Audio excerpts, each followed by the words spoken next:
Hello everyone, कैसे हैं आप सभी। होपफुली आप सभी अच्छे होंगे। मैं भी बहुत बढ़िया हूं। आज के टाइम पे सबसे ज़्यादा क्वेरीज जो स्टूडेंट्स की आ रही है, वो एक सवाल तो ये है कि सर जून में हमें एग्ज़ाम देना चाहिए या दिसंबर में देना चाहिए। मोस्टली ये उन लोगों का क्वेश्चन आ रहा है जिन लोगों ने अभी फाउंडेशन के एग्ज़ाम अपीयर किए हैं, तो थोड़ा सा कन्फ्यूज़ है। तो इसके बारे में मैं बात करने वाला हूँ इस वीडियो में। और फिर दूसरा कन्फ्यूज़न स्टूडेंट्स का ये है कि सर जून और दिसंबर जब भी दे तो उनमें हमें सिंगल ग्रुप देना चाहिए या बोथ ग्रुप देने चाहिए, ये भी एक क्वेश्चन स्टूडेंट्स का आ रहा है।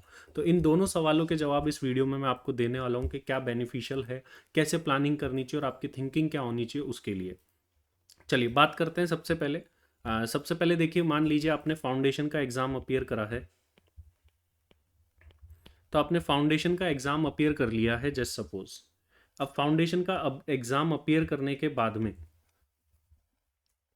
आपके पास में ऑप्शंस क्या है। एक तो आप प्री रिजल्ट बैच ज्वाइन कर ले उसका, जो कि जीएससी के भी प्री रिजल्ट बैच स्टार्ट हो चुके हैं, लाइव स्ट्रीम भी हो रहे हैं, जाकर के जरूर से देखिए पूरे लेक्चर्स को। आई एम श्योर कि आपको वो लेक्चर्स बहुत अच्छे लगने वाले हैं, क्योंकि ऐसी क्वालिटी एजुकेशन इंडिया में बहुत ही कम मिलती है। आप जाकर के जरूर से देखिएगा और पूरा लेक्चर देखिएगा।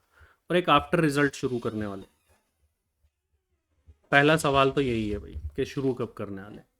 देखिए, अगर आपके मन में है कि सर मैं जून में एग्ज़ाम दे सकता हूँ क्या, पहला सवाल तो स्टूडेंट्स का ये आ रहा है। तो मैं ये क्लियर कर देता हूँ कि आपको कब कैसे क्या करना चाहिए।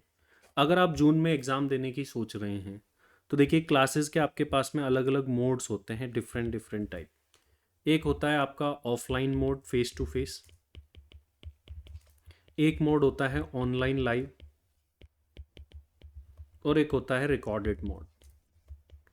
आपको बहुत जल्दी और आप बहुत सिंसियर स्टूडेंट्स है कि अपना टाइम टेबल बना करके पढ़ सकते हैं और जून में ही एग्ज़ाम देना चाहते हैं, तो आपके लिए रिकॉर्डेड मोड सबसे बेस्ट रहने वाला है। क्योंकि ऑफलाइन और ऑनलाइन लाइव अपने पेस के अकॉर्डिंग चलते हैं, क्लासेस शेड्यूल होती है उसी के अकॉर्डिंग चलते हैं।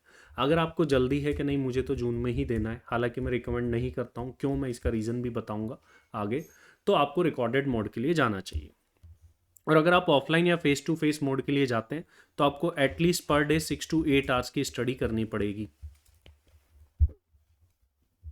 तब जाके आपका अप्रैल तक आई थिंक कोर्स कंप्लीट होगा, और मे भी जा सकता है आपका। उसके बाद में रिवीजन, टेस्ट सीरीज, सारी चीज़ें होती है, वो भी हमें देखनी होती है। अगर वो सारी चीज़ें आप देखेंगे तो थोड़ा सा फिजिबल नहीं है। और इसमें एक फिजिबल ना रहने का रीज़न ये भी है, अगर आपकी ग्रेजुएशन नहीं हो रखी है, अगर आपने ग्रेजुएशन कंप्लीट नहीं कर रखी हो और फिर आप सोच रहे हो जून, तो आपके लिए तो बहुत मुश्किल है। सर क्यों है मुश्किल, रीज़न क्या है? इसका रीज़न ये है बेटा कि अभी आपके ग्रेजुएशन के भी तो एग्ज़ाम आ जाएंगे बीच में, उसमें आप ऑफ तो लेंगे ही। और यहाँ से ऐसा है कि आप पेस बिल्कुल मिस नहीं कर सकते अगर आप अभी स्टार्ट कर रहे हैं इतना लेट। अगर मैं बात करूँ जून के हमारे जो अदर बैचेस चल रहे हैं, वो काफ़ी हद तक पूरे हो गए। हालांकि ग्रुप टू उसमें अभी स्टार्ट हुआ है कि अगर कोई ग्रुप टू ज्वाइन करना चाहता है, वो छोटा भी है, तो आप वो कर सकते हैं। वो आपका कम टाइम में भी हो जाता है। ग्रुप वन के लिए तो बिल्कुल मना करूँगा मैं, आपको जाना ही नहीं है। अगर आप अभी फ्रेश स्टार्ट कर रहे हो, सोच रहे ग्रुप वन हो जाएगा, नहीं होगा, इम्पॉसिबल सा है। और हो भी गया तो अटेम्प्ट नहीं लगाना है, क्योंकि आगे जॉब में प्रॉब्लम आती है। तो अगर आप जून में ही देने की सोच रहे हैं तो go with the group two. Group two के लिए आपको जाना चाहिए। ग्रुप टू के लिए सारे मोड जो भी आप देख रहे हैं वो सारे अवेलेबल है, उसको आप ज्वाइन कर सकते हैं ग्रुप टू को। ग्रुप वन पॉसिबल नहीं होगा क्योंकि वो बड़ा है, लॉन्ग है, DT IDT उसमें एक है, फाइनेंशियल अकाउंटिंग है, लॉ के भी अलग अलग पार्ट्स है आप देखें, और कॉस्टिंग है। तो वहीं ग्रुप टू छोटा पड़ता है, तो आप उसके लिए जा सकते हैं। और अपने पेस के अकॉर्डिंग करना चाहते हैं, चाहे फिर वो ग्रुप वन ग्रुप टू, वो रिकॉर्डेड में आप जा सकते हैं, अगर आपको चाहिए कि मैं एक दिन में 10-12 घंटे पढ़ सकता हूँ। तो ये बात मैंने आपकी क्लियर कर दी कि आपको जून में कैसे क्या जाना चाहिए, जून में जाना चाहिए कि नहीं। और सबसे बेस्ट ऑप्शन मैं आपको बताता हूँ कि देखिए आपके एग्ज़ाम तो एक ही टाइम पे क्लियर होंगे, कैसे भी करो आप दिसंबर में बोथ ग्रुप्स के लिए भी जा सकते हैं। दिसंबर बोथ ग्रुप्स के बैचेस जो है वो स्टार्ट हो चुके हैं। इसको भी आप ज्वाइन कर सकते हैं, लाइव स्ट्रीम में आप डेमो जा करके देख सकते हैं। वहाँ पर आपको दिख जाएंगे दिसंबर बोथ ग्रुप। दिसंबर बोथ ग्रुप सबसे बेनिफिशियल रहने वाला है। आप जून में एक ग्रुप देंगे तो भी आप दिसंबर में ही इंटर पास करेंगे। और दिसंबर बोथ ग्रुप में आप एक अच्छा टाइम समझ करके चीज़ें, मेरे हिसाब से आपको 6 to 8 मंथ्स की तो क्लासेस लेनी होती है एक अच्छे पेस के अकॉर्डिंग। देन आपको रिवीजन मैराथन करनी होती है, आप चैनल पे जाके देखिए आपको दिखेगी। फिर टेस्ट सीरीज देनी होती है, देन आपको एग्जाम में अपियर होना चाहिए। तो दिसंबर बोथ ग्रुप आप लोगों के लिए सबसे अच्छा ऑप्शन रहने वाला है आज के टाइम पर। और जो लोग जून में देना चाहते हैं तो ग्रुप टू के लिए जाइए। और वो चाहते हैं कि नहीं ग्रुप 1 ही दूँ, तो फिर रिकॉर्डेड मोड पर ही आपको जाना चाहिए, उसके अलावा नहीं जाना चाहिए, क्योंकि आप जाएंगे तो भी आपको कंप्लीट क्लासेस वो नहीं मिल पाएगी एक तरीके से। अब बात कर लेते हैं कि सर सिंगल ग्रुप और बोथ ग्रुप क्या देना चाहिए। एक क्वेश्चन ये स्टूडेंट्स का बड़ा आता है कि सर सिंगल ग्रुप दे या बोथ ग्रुप दे, क्या है। देखिए ये डिपेंड करता है स्टूडेंट के पोटेंशियल के ऊपर। सबसे पहली बात देखिए, अगर आप सिंगल ग्रुप देते हैं तो आपको पता होगा कि आपको टोटल मिलाकर के 400 मार्क्स लेकर के आने हैं। 400 मार्क्स आपको स्कोर करने होंगे। 400 का सॉरी पेपर है, 200 मार्क्स आपको स्कोर करने होंगे। बाय एटलीस्ट 40 सब में आने चाहिए और ओवरऑल मिला के 50% बनने चाहिए अगर आप सिंगल ग्रुप दे रहे हैं तो। और अगर आप बोथ ग्रुप देते हैं तो आपको 8 सब्जेक्ट के मिला के कितने लाने, 400 मार्क्स लाने। अब इसमें अच्छा क्या है, सपोज करिए कि आपने बोथ ग्रुप अपीयर करे, एक ग्रुप में आपके 180 मार्क्स आए, दूसरे ग्रुप में आपके 220 आए, टोटल कितना हो रहा 400, आप पास माने जाएंगे।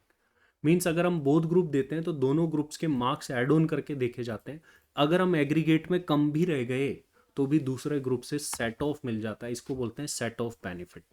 तो बोथ ग्रुप्स देने पे आपको ये सेट ऑफ बेनिफिट मिलता है। पहली चीज़, हाँ थोड़ा सा हैक्टिक जरूर हो जाता है, और जो ऑल इंडिया रैंक की सोचते हैं स्टूडेंट वो तो बोथ ग्रुप ही दे, क्योंकि एक सिंगल ग्रुप में कोई रैंक आती ही नहीं है। तो फिर उस सिचुएशन में आपको बोथ ग्रुप के साथ में ही जाना चाहिए, सिंगल ग्रुप में कोई भी रैंक नहीं आती। अच्छा, आप सिंगल ग्रुप बोथ ग्रुप क्या करें सर, आपके लिए सबसे बेस्ट ऑप्शन है कि आप दिसंबर के लिए जाए, चाहे सिंगल देना चाहते हैं या बोथ। किसी स्टूडेंट को जल्दी है कि नहीं सर मुझे तो जून में देना ही है, मैंने डिसाइड कर ही लिया है, तो आपको ग्रुप 2 के लिए जाना चाहिए। फिर बोले नहीं सर मुझे तो ग्रुप 1 देना है, तो फिर आपको रिकॉर्डेड मोड के साथ में जाना चाहिए। ये आपके पॉसिबल वेज है। लेकिन आप चाहते नहीं सर ग्रुप 1 भी चाहिए और ऑफलाइन या ऑनलाइन लाइव भी चाहिए, तो आपको फिर हाइब्रिड मोड पर जाना चाहिए। मतलब आपको 60-70 पार्ट अगर ऑनलाइन लाइव या ऑफलाइन मिल रहा हो तो वो ले, और साथ में कुछ रिकॉर्डेड ले ले, ताकि आपका टाइमली कोर्स कंप्लीट हो जाए। और इसके साथ में आप रिवीजन और टेस्ट सीरीज भी जरूर से दीजिए। टेस्ट सीरीज देना बहुत ज़रूरी है। हम जितने भी क्लासेस होती है तो उसमें रिपीटेटिवली इस बात को बोलते हैं कि टेस्ट सीरीज दीजिए।